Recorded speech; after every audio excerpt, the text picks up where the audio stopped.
So because when we date, we figured it out that because we argue when we were dating.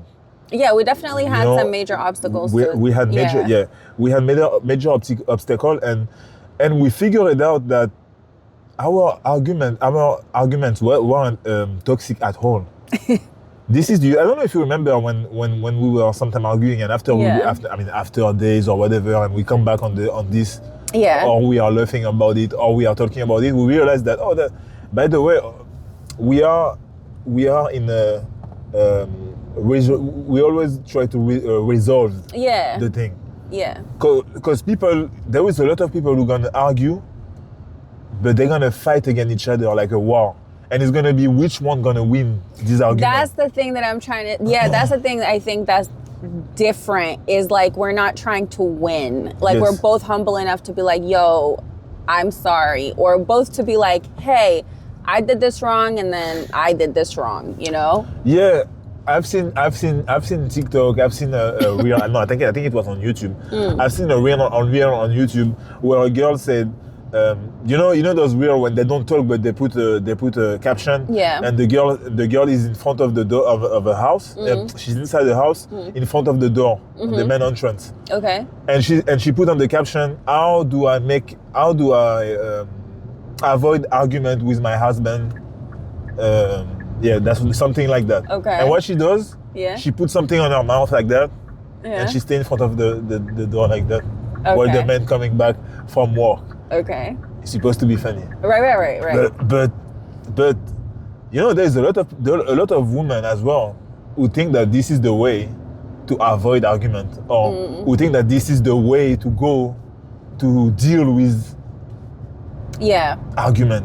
Look, I definitely believe you should pick your battles. You can't argue over everything, right? No, but then you can't be nagging and arguing over every single little thing. Pick your battles. Like, there's gonna be things that you're just gonna have to make peace with. Like, if the one thing your man does is throw his socks next to the laundry basket, is it that hard for you to pick up the socks when you're picking up the laundry basket? I mean, yeah. Right, but I'm just saying, because I know for women it's more about, when we look at that, we're like reading into it like, oh my God, he doesn't respect me. Like, I told him and he doesn't respect me. He wants me to pick his socks up off the floor. That's what we think.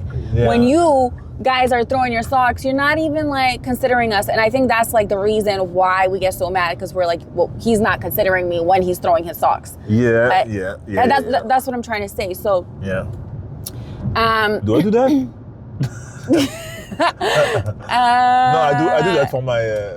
I feel like you got different places for different pieces of clothing. So yeah, I mean, I do that for my gym clothes because I don't want them to be on the thing, so I put them next. You know what I mean? Yeah. So, but I wasn't using that example for you. No, I just asked, it was just an example. I just asked. Yeah, no, actually, that example also I remember John Gottman talking about it with his wife as well. Yeah. Where it was kind of like, you don't have to argue about the things that are not that hard for you. Yeah. You know, to do. Yeah. Because you're never gonna get like 100% agreement on everything, you know? Yes. Yes. Against it's always with perspective, because sometimes you argue so much. Yeah. In a toxic way. Right. That even the small issues is just another how to say that? It's just another opportunity for you to open another argument. Right. Because it's so toxic at the same time. So it became a pattern in the relationship. You know what I mean? If you, like, for example, like the TikTok reel you were talking about. Yeah. So the more you avoid conflict, the bigger it gets, right? So even if you look at family dynamics, like families who don't talk about their problems, all it does is leaves room for you to assume the worst, right? Yes. And then as that happens, more and more assumptions happen from all different sides. The problem gets a lot bigger than it was. And then at the end of the day, nobody really even knows what each other is thinking. It's just a whole bunch of assumptions. And by the end of it, you can't even find a resolution because the problem has become so big.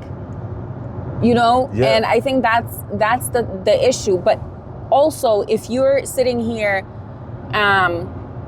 looking for opportunities to argue because you're a person who's kind of used to that pattern, right? In relationships, like it being chaotic, or like the only way to know if somebody cares is if like they get mad at you for certain things or jealous. Or the only way to communicate. Right. Yeah. To communicate your needs. Right. Also. Yeah. Yeah. I mean, if that's also what you're doing, then that's not okay.